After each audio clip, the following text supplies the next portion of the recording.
चरणों शरणों। जय सद्गुरुदेव जय पद शरणं श्रेयस रूप चरणों शरणं।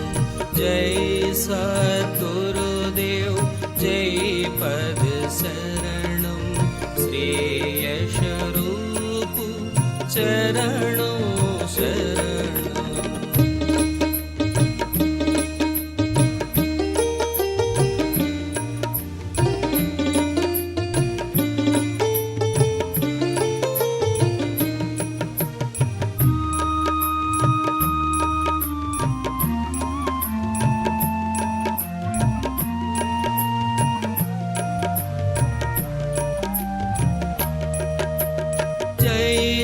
सद्गुरुदेव जय पद शरणं श्रेयस रूप चरणों शरणं। जय सद्गुरुदेव जय पद शरणं श्रेयस रूप चरणों शरणं। जय सद्गुरुदेव जय पद शरणं श्रेयस रूप चरणों शरणं। जय सद्गुरुदेव जय पद शरणं श्रेयस रूप चरणों शरणं।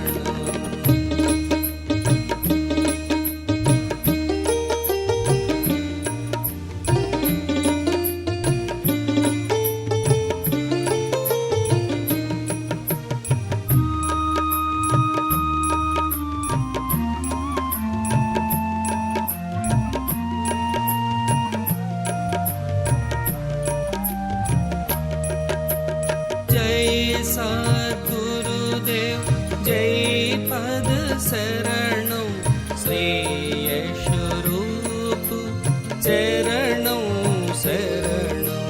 जय सद्गुरुदेव जय पद शरणं श्रेयस रूप चरणों शरणं। जय सद्गुरुदेव जय पद शरणं श्रेयस रूप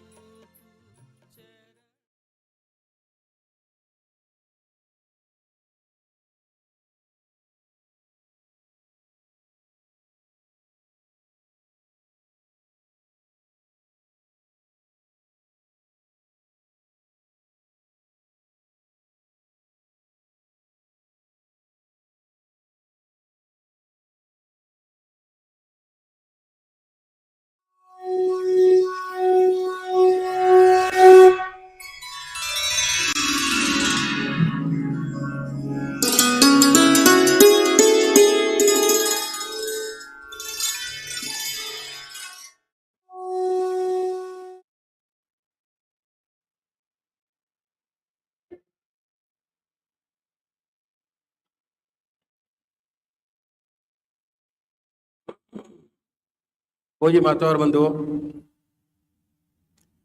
अभी एक भजन और भजन के साथ साथ सभी भाई बहन अपने अपने इष्ट का ध्यान करेंगे, जिसको मानते हैं। वैसे तो ज्यादातर लोग हमारे सेंटर्स पर जाते होंगे, हाथ उठाएं कि जो सत्संग अटेंड करते हैं। जो सत्संग अटेंड करते हैं वो हाथ उठाएं। नए भाई कितने वो हाथ उठाएं जो पहली बार अटेंड कर रहे हैं। बहुत सुंदर।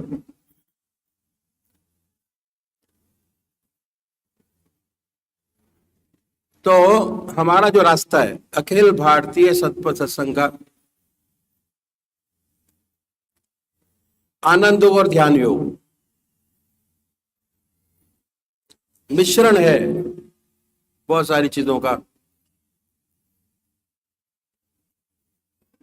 तो गीता में भगवान श्री कृष्ण ने 4 विशेष बात बतलाई। पहली आहार की शुद्धि, दूसरी विहार की शुद्धि, तीसरा अभ्यास, चौथा वैराग।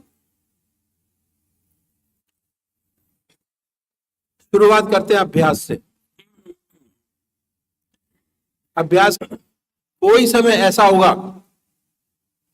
जो परमात्मा की याद के बगैर खाली जाता होगा। अभ्यास, अभ्यास हर चीज को परफेक्ट बनाता है। और अगर मन को एक चीज का अभ्यास करने की आदत बन जाए तो वो चीज हर जगह काम आती है, हर जगह। बहुतों को बांसुरी बजाने का अभ्यास, ढोलक बजाने का अभ्यास, अभ्यास, टोटल अभ्यास, अभ्यास से जिंदगी बनती है और काम बहुत आसान होते चले जाते हैं। इसी तरीके से अभ्यास को हम अपने जीवन में ढालें। उसके लिए सबसे अच्छा तरीका जो हमारे शास्त्रों में बताया कि आप एक मुहूर्त को डिसाइड कर लें। परमात्मा की वो मुहूर्त, वो नाम जो आपकी आत्मा को सबसे प्यारा लगता है, अपनी आत्मा को जो प्यारा लगता है। ठीक है, बहुत से भाई लोग हैं राम को मानते हैं, बहुत से कृष्ण को मानते हैं, बहुत से हनुमान जी को मानते हैं, बहुत से शिव जी को मानते हैं। जो आपका इष्ट आपका है, जिसको परमात्मा की सबसे ऊंची भावना जिस मूर्त में डाल सकते हैं, उसको अपनाएं। या वो मूर्त जिसमें परमात्मा की आस्था हो पूरी, उसको डालिए बड़े प्यार से। दोनों चीजें हो गई। वो मूर्त जिसमें परमात्मा की सबसे ऊंची भावना डाल सकते हैं, उसको चुने बड़े प्यार से। चुनिए और उनकी फोटो या उनकी जो मूर्त आपको सबसे ज्यादा अच्छी लगती है वो अपने पूजा के स्थान पर लगा ले, लगा लीजिए। लगा लिया, उसके बाद अब जब आपने डिसाइड कर लिया तो ये मानिए कि वो पवित्र मूर्त जिसमें हमने परमात्मा की सबसे ऊंची भावना डाली हुई है, वो सह शरीर हमारे सामने विद्यमान है। अब मूर्त सूरत में नहीं है, सह शरीर। बड़े प्यार से पूजा के स्थान पर बैठिए, बड़े प्यार से। और बैठने के बाद बड़े आराम से अपने इष्ट की मूर्त अपने सामने बनाए, ख्याल से, ख्याल में, बाय थॉट, बड़े प्यार से। मैं अक्सर एक एग्जांपल दिया करता हूं कि जो शिव भगवान को मानने वाले हैं वो कैसे अपने इष्ट की मूर्त अपने सामने बनाएंगे। बड़े प्यार से बैठिए, आंख मीचिए, ख्याल से बनाए। बड़ी बड़ी आंखें हैं, गोल चेहरा है, जटाएं हैं, सर्पों की माला बनाए अपने सामने, जैसे एक पेंटर बनाता है। अगर पेंटर को कहा जाए कि भाई भगवान कृष्ण की मूर्त हमारे सामने बना दीजिए, बड़े प्यार से वो कृष्ण भगवान की मूर्त आपके सामने बनाएगा जो उसको अच्छी लगती है, ख्याल से, बाय थॉट। और जहां आप कहेंगे वहां उसको बड़े प्यार से उतार देगा। उसी प्रकार आप भी अपने इष्ट की मूर्त अपने सामने बनाए। जब मूर्त स्पष्ट हो जाए तो जैसे वो पेंटर कागज पर उतारता है या दीवार पर उतारता है या सीनरी पर उतारता है, उसको अपने हृदय में उतारिए।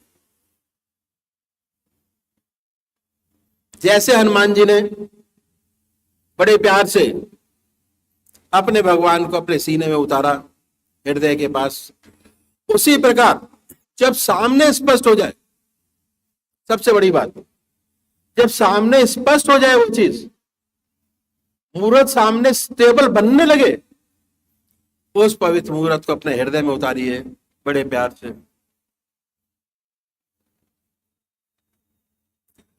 दिल की हर धड़कन पर, दिल धड़कता है, शुरू शुरू में सुनाई नहीं देता कि दिल धड़क रहा है। डॉक्टर लोग देख के बताता कि हाँ भाई तुम्हारा दिल धड़कता है। दिल की धड़कन कभी तेज होती है, कभी धीरे होती है, पर पता ही नहीं होता हमको।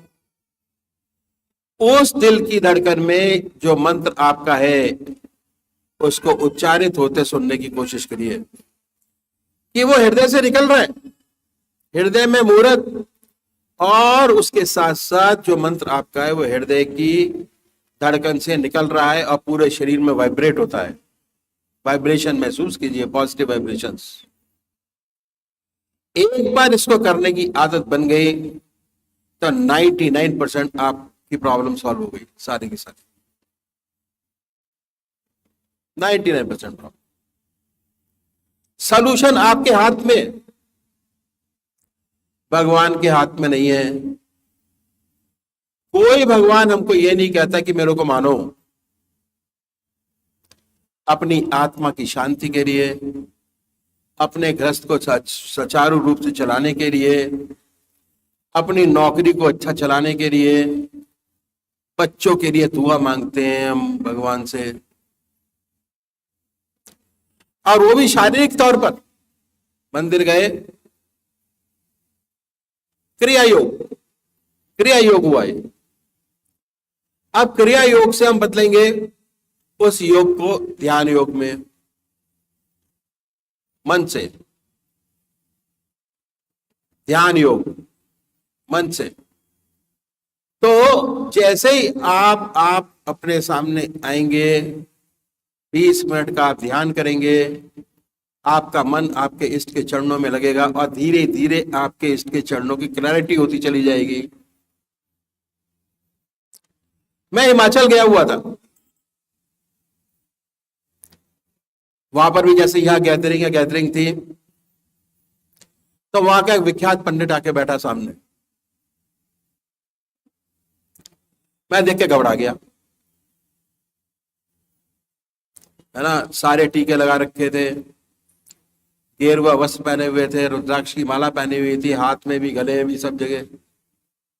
मैंने कहा भाई आज तो मुश्किल हो गई, कैसे इनको कैसे समझाना पड़ेगा। और वो भी सबसे आगे आके बैठा।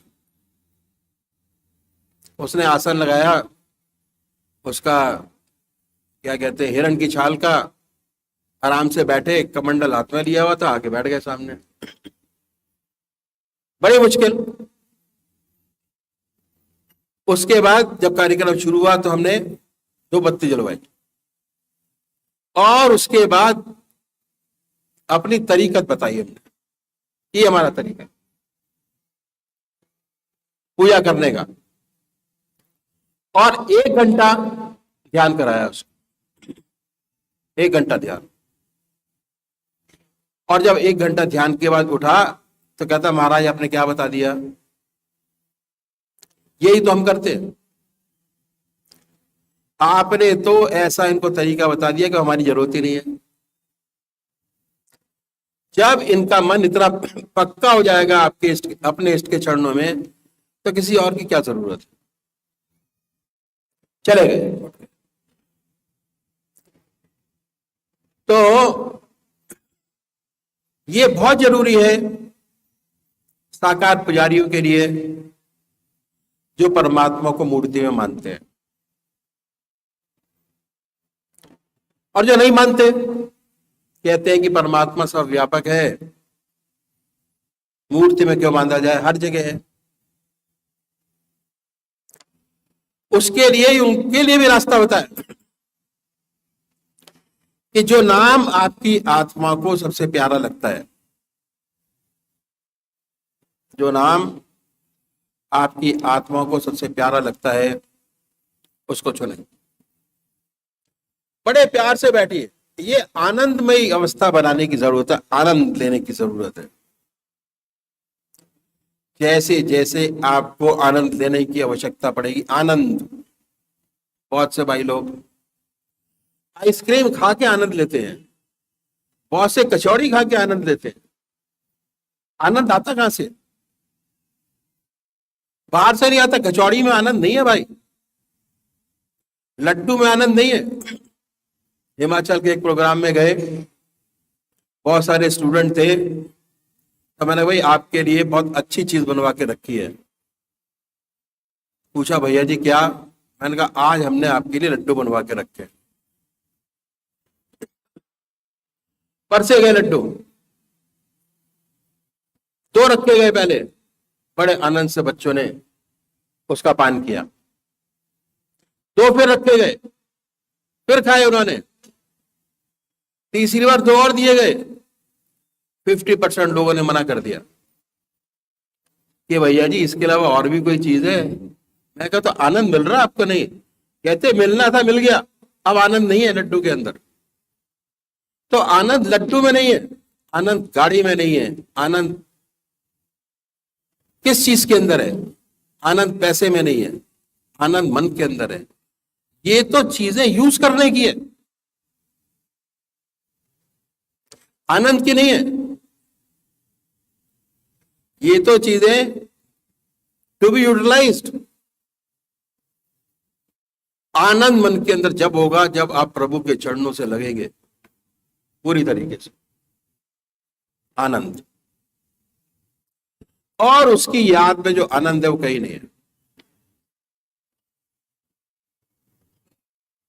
उसकी याद में, और वो आपको एक्टिवेट करना है कि आप प्रभु के नाम में आनंद कर सकते हैं या और कोई चीज खा के आनंद ले सकते हैं।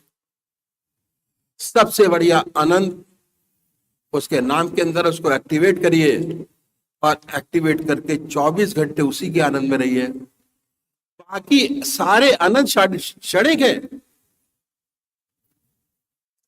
लड्डू का आनंद क्षणिक है, जितने भी भोग विलास के चीजें हैं सब क्षणिक हैं। अगर चिरयुक्त आनंद आपको प्राप्त करना है तो ध्यान योग से अच्छा रास्ता कोई नहीं है।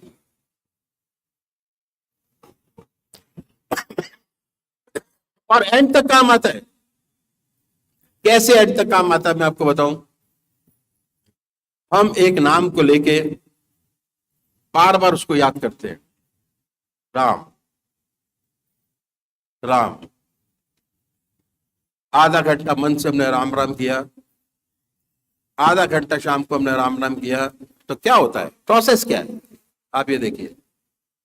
प्रोसेस ये कि आधा घंटा अगर आपने राम नाम लिया, एक नाम को अनेक नाम लेंगे तो फायदा नहीं होगा किसी भी हालत में।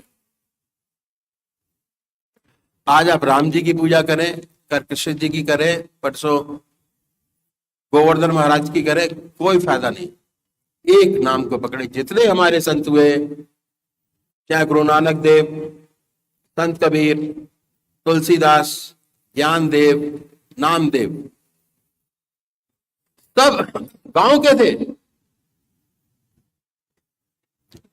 और सब एक इष्ट के पुजारी थे। एक इष्ट एक नाम, एक इष्ट एक नाम। फायदा क्या होगा? एक नाम को ठोका आपने आधा घंटा, राम राम। जो हम कर रहे हैं उसका अल्टीमेट इफेक्ट क्या है? वो हमारे मस्तिष्क पर जाके स्ट्राइक करती है। राम स्ट्राइक किया दिमाग के अंदर, राम स्ट्राइक किया। जिंदगी की सारी चीजें हमको याद नहीं है आज तक।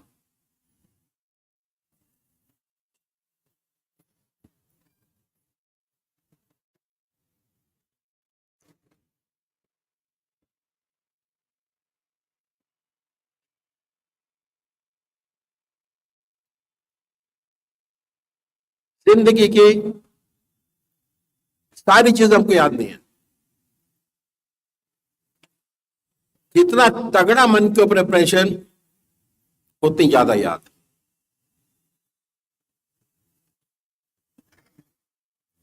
जितना ज्यादा मन के ऊपर जिसका इंप्रेशन पड़ा, कोई खास आदमी था हमारा चला गया,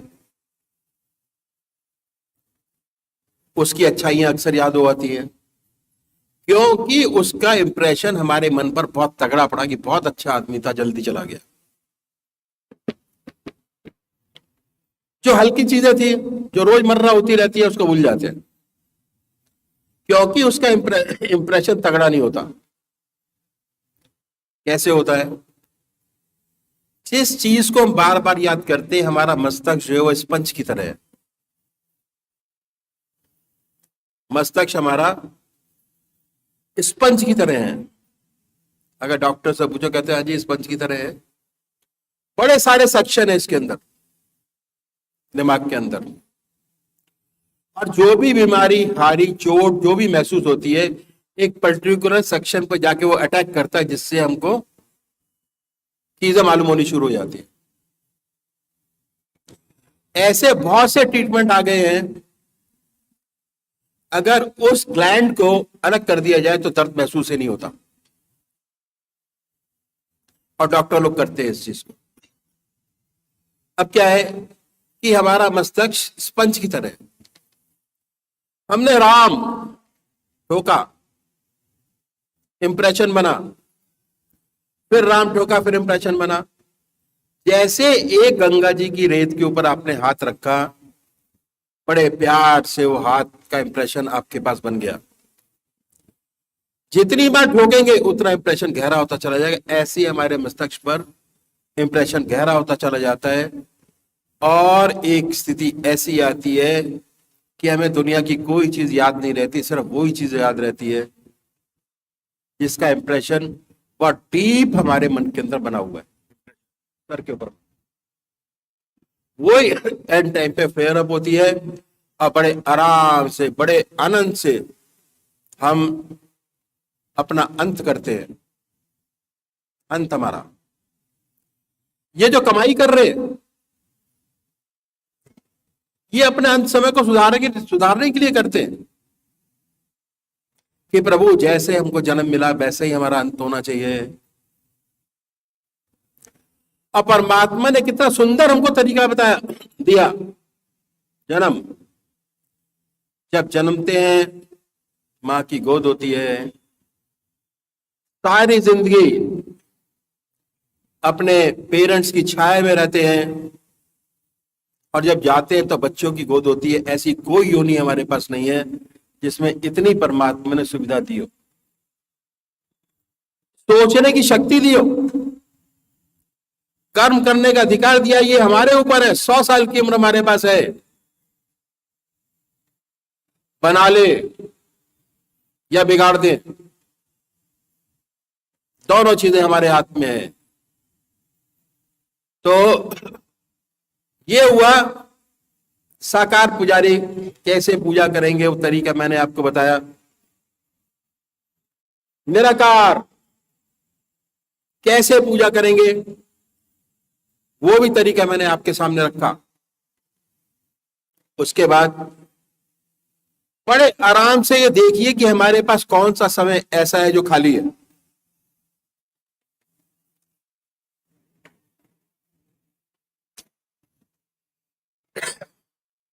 कौन सा समय ऐसा है जिसमें हम संसार का कोई काम नहीं करते। तो हमारे जो सदगुरु हुए, रिसर्चर थे, सारे रिसर्च में थे,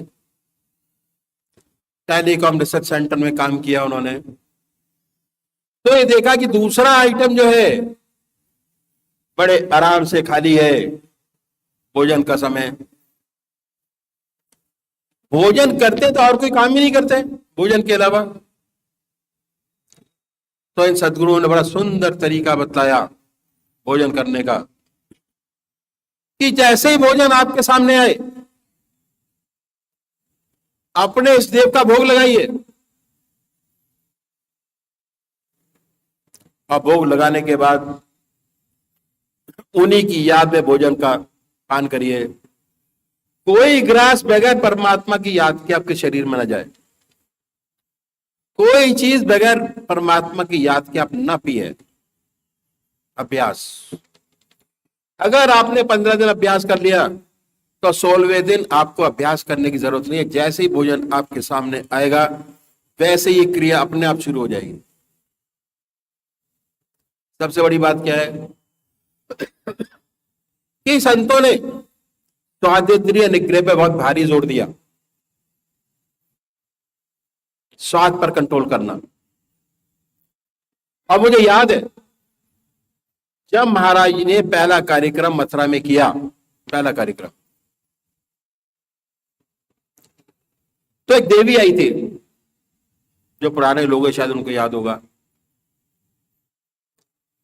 और एक बाबा जी आए थे, हाथी वाले बाबा। दो सज्जनों ने पोस्टर देख के प्रोग्राम अटेंड किया।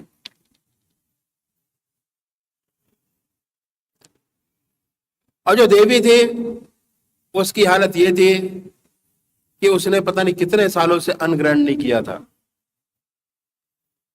थी वृंदावन की, और वो घास फूस खा के उसने बहुत तपस्या की, और उसने कहा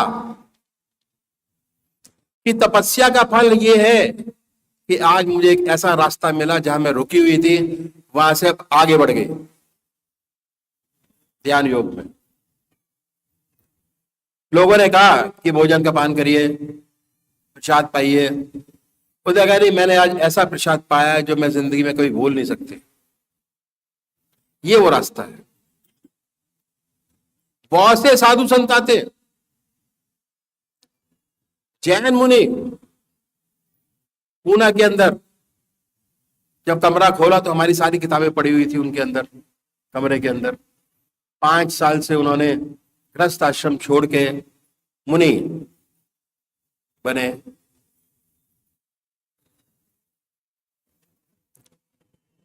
और उसके बाद मैंने उनसे कहा कि आप हमारे कार्यक्रम में आइए। हमारे प्रोग्राम अटेंड किए पूना के अंदर, शांति पाठ अटेंड किए, बड़ा अच्छा लगा। कहना ये था कि अगर ये रास्ता पहले पता लग गया होता तो इस रास्ते को अपनाता। जहां आपका मन ठुके, पहले यह निश्चित कीजिए कि आपका रास्ता ठीक है नहीं ठीक है।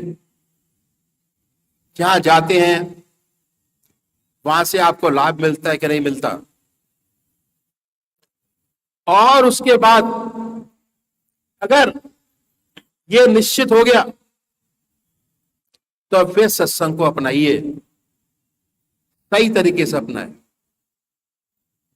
और लाभ उठाए। तो दूसरा मैंने बताया स्वादेंद्रिय निग्रह। जब तक स्वाद पर कंट्रोल नहीं होता, आत्मा की सारी इंद्रियों पे कंट्रोल नहीं होता। स्वाद पर कंट्रोल करने का हमारे महाराजों ने जो बड़ा सुंदर तरीका बताया कि जितनी आपको जरूरत है उतनी अपनी प्लेट में रखिए, परमात्मा को याद कीजिए। अगर उसको याद करते करते भोजन का पान करेंगे तो आपको पता ही नहीं होगा कि आप क्या स्वाद खा रहे हैं। स्वादेंद्रिय निग्रह ऑटोमेटिक होगा। जब आप परमात्मा की याद में भोजन कर रहे हैं तो आधा घंटा दोपहर भोजन का, आधा घंटा रात्रि भोजन का समय ऑटोमेटिक परमात्मा की याद में निकलना शुरू हो जाएगा। अब आपके पूजा के 2 घंटे हो गए। आधा घंटा सुबह पूजन, आधा घंटा सायंकाल पूजन, आधा घंटा दोपहर भोजन, आधा घंटा रात्रि भोजन। 2 घंटे का ध्यान क्यों? और काम का आपका एक भी समय ऐसा नहीं लिया गया जिसमें आपके काम का नुकसान हो। आगे बढ़िए। हर मनुष्य सोता है और सोने में 6 घंटे 8 घंटे सब लगाते हैं। अगर सोने से पहले 20 मिनट परमात्मा को दे दें तो विहार की शुद्धि हो जाएगी। विहार की शुद्धि पर बड़ा भारी जोर दिया इन संतों ने। विहार शैया योगक्षेम का क्षेत्र है जहां पर साधक को सबसे अच्छी प्रगति मिलती है। कम समय ज्यादा परमात्मा की याद। सोने से पहले 2 काम करने बहुत आवश्यक है। पहला आत्मनिरीक्षण, सोचिए कि दिन में कौन से काम अच्छे हुए और कौन से खराब हुए। अच्छे काम अपने देव के अर्पण कर दीजिए कि हे प्रभु, आपने कराया, हो गया, नेकी कर कुएं में डाल। फिर मत सोचिए कि क्या अच्छा हुआ क्या बुरा हुआ। उसके बाद ये देखिए कि हमारे अंदर कौन कौन सी कमियां हैं। बहुत जरूरी है। उसमें से छोटी सी कमी जो आराम से छोड़ी जा सकती है, उसको पकड़िए। परमात्मा से वादा कीजिए कि आज के बाद ये खोटा खरा काम नहीं करूंगा। किसी के पास जाने की जरूरत नहीं पूछने के लिए। अपनी आत्मा से पूछिए। आपकी आत्मा आपका सबसे बड़ा गाइड है, क्योंकि घर के अंदर वो काम आप करते हैं जो आपकी आत्मा को अच्छा लगता है। इसमें भी उसी की इंपॉर्टेंस दीजिए। जब आपको ये लगे कि ये छोटी सी चीज है, बड़े आराम से छोड़ी जा सकती है, बड़े आराम से उसको याद कीजिए। अपने इष्ट देव को याद कीजिए, उनको समर्पित कीजिए, छोड़ दीजिए, मत करिए, भूल जाइए। करना नहीं। जिस बात का भगवान से वादा करें उसको अवश्य पूरा करें। फायदा क्या है कि जितने हमारे विचार हैं जिंदगी भर के, वो 2000 2500 से ज्यादा किसी के मन के अंदर विचार नहीं आते। जब एक एक चीज को छोड़ते चले जाएंगे, उससे रिलेटेड जितने भी विचार होंगे जो रिपीटेडली आते हैं, आने कम हो जाएंगे, बल्कि बंद हो जाएंगे। यहां विचारों में कमी होगी, दूसरी साइड पूजा में जब आप बैठेंगे तो ऑटोमेटिक विचार कम होने से परमात्मा की याद ज्यादा आएगी, मन ज्यादा अच्छा लगेगा। पहली चीज। दूसरी, जिंदगी में जो खेल हमारा है वो विल पावर का है।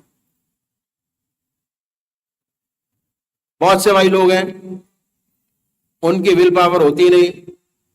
ये लगता है ये भी कर ले, वो भी कर ले, ये भी कर ले, वो भी कर ले, ना ये होता है, ना वो होता है, ना वो होता है, ना वो होता है, कुछ नहीं होता। कंफ्यूज्ड। जब ये क्रिया शुरू कर देंगे, विल पावर आपकी इतनी स्ट्रांग हो जाएगी कि जिस चीज को पकड़ेंगे वो ऑटोमेटिक आपका पूरा होता चला जाएगा, और विल पावर बड़ी स्ट्रांग होकर निकलेगी। दो फायदे। एक तो जीवन बड़ा स्ट्रांग हो जाएगा इष्ट के चरणों में जाने से, और दूसरा जो डिसीजन लेंगे उसमें कभी ना हार होगी ना फेल होगा डिसीजन, क्योंकि शांत मन से बैठकर हम उस काम को कर रहे हैं। उसके बाद अपने इष्टदेव को याद करिए अपनी चारपाई पर बैठकर, और जब डीप याद हो जाए, ध्यान मतलब परमात्मा की गहरी याद, जब याद घर के सारे काम खत्म हो जाए, बिजनेस के सारे काम खत्म हो जाए, लेखा जोखा सब आपका पूरा हो जाए, बड़े प्यार से अपनी चारपाई पे बैठिए, आत्मनिरीक्षण कीजिए, उसके बाद परमात्मा का नाम लीजिए और उसी की याद में सो जाइए।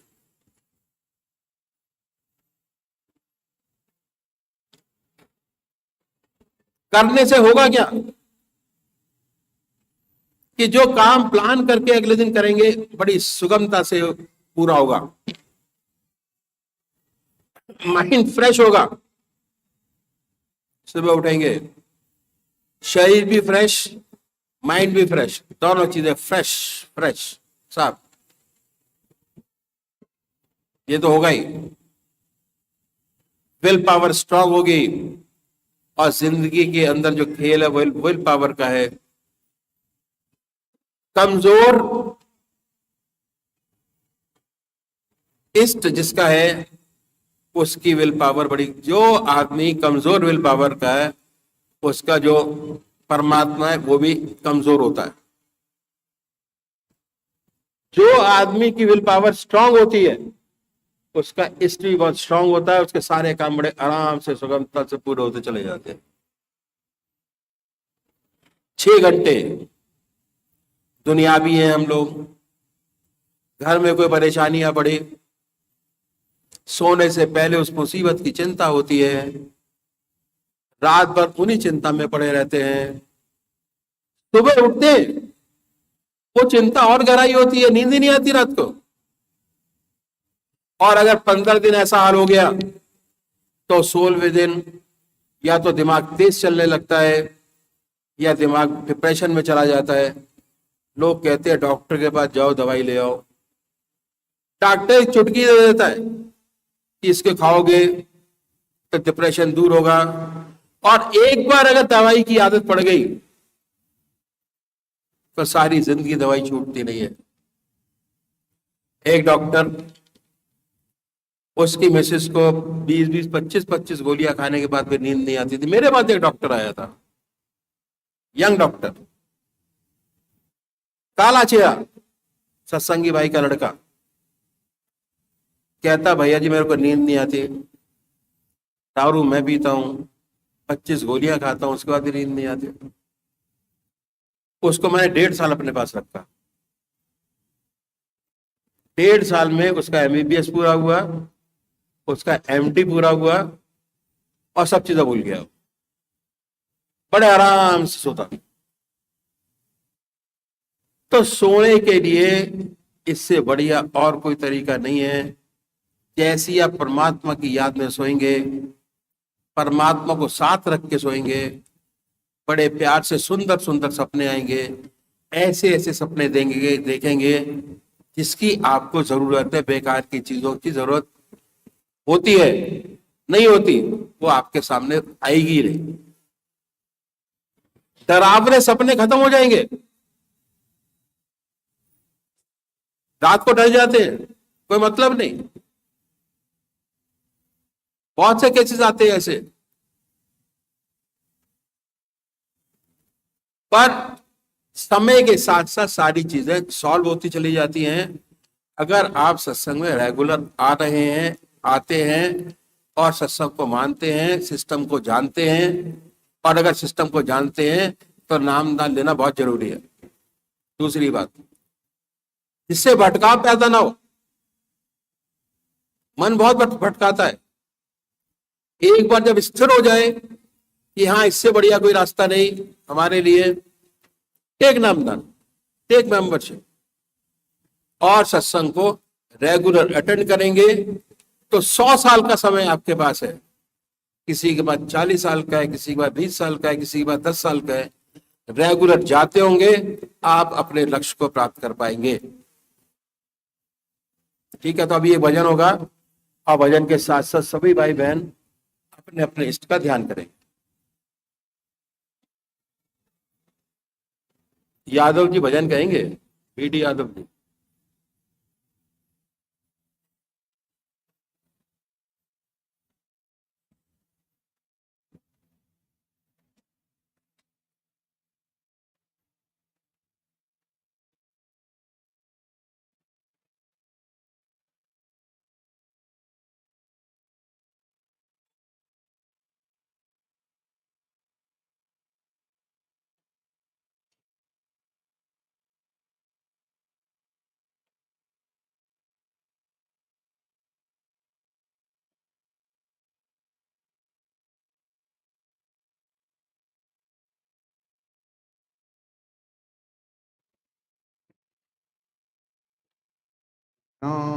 ज्ञानमूलम्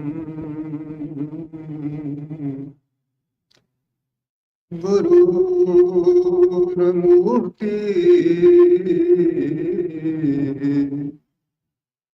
पूजामूलम्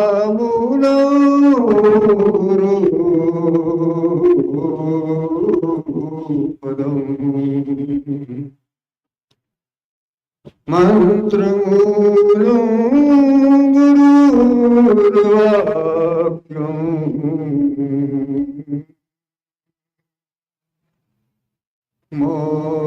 मोक्षमूलं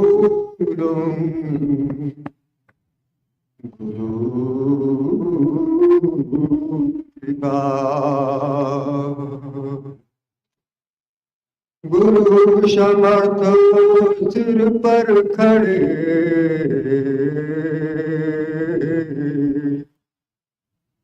कहा कमी तो दास,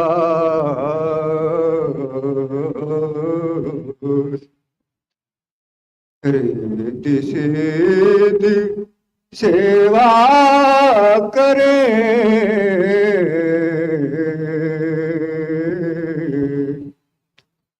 मुक्ति न छाड़े पास।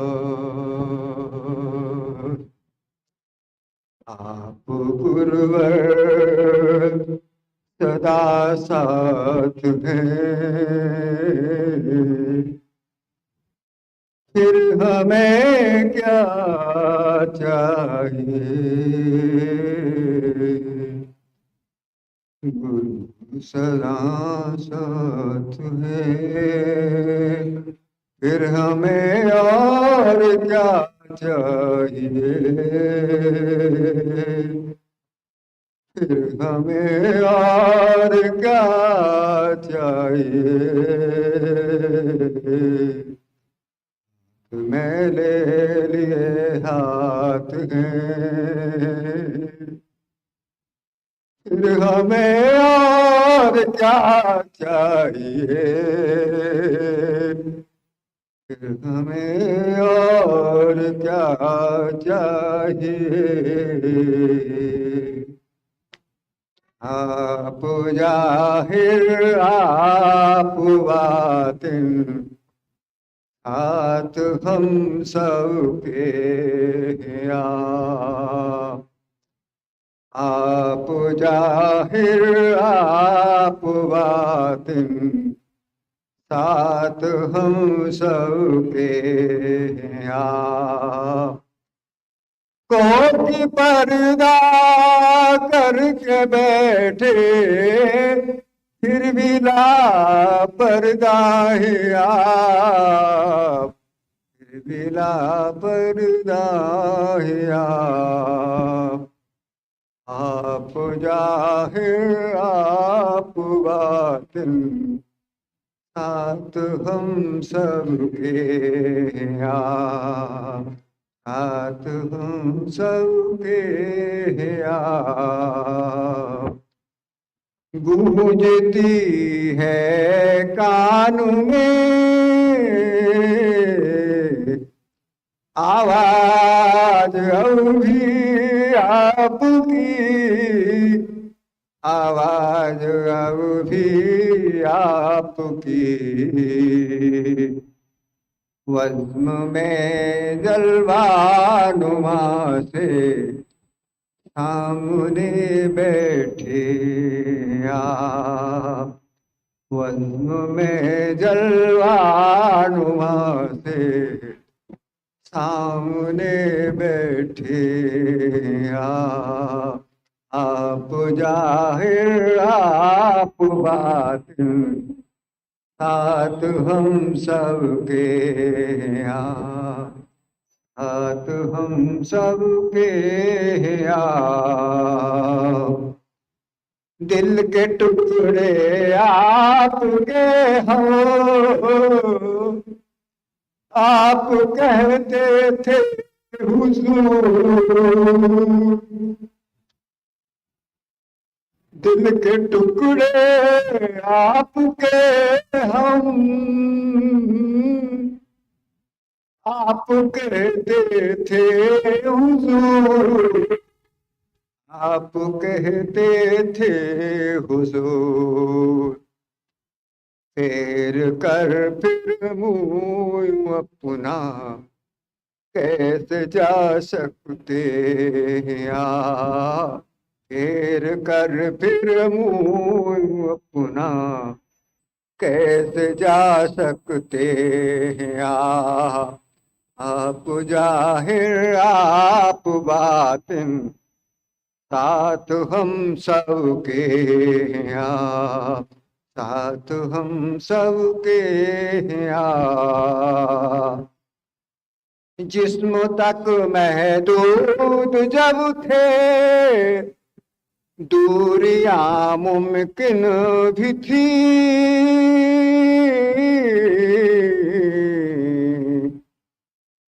जिस्म तक महदूद जब थे, दूरियां मुमकिन भी थी, दूरियां मुमकिन भी थी।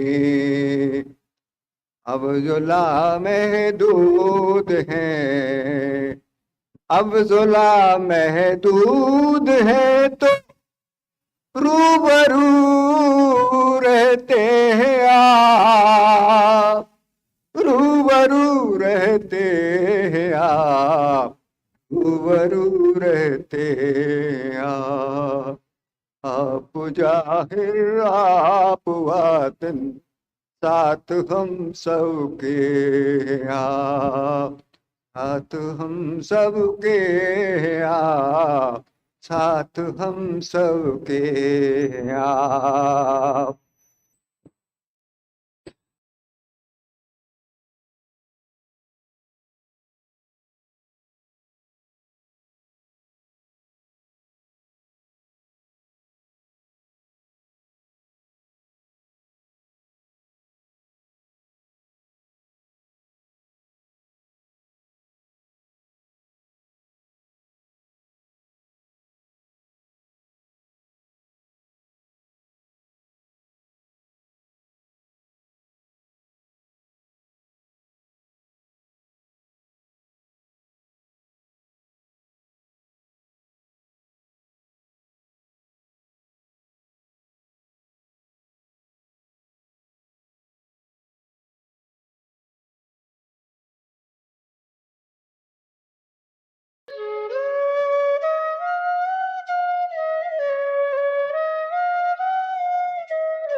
अनमोल वचन अखिल भारतीय संत मत सत्संग के संस्थापक और गृहस्थ में आनंद योग के जनक परम संत महात्मा परम पूज्य श्री यशपाल जी महाराज अर्थात परम पूज्य भाई साहब जी द्वारा प्रतिपादित इन अनमोल वचनों का पालन करना अति आवश्यक है।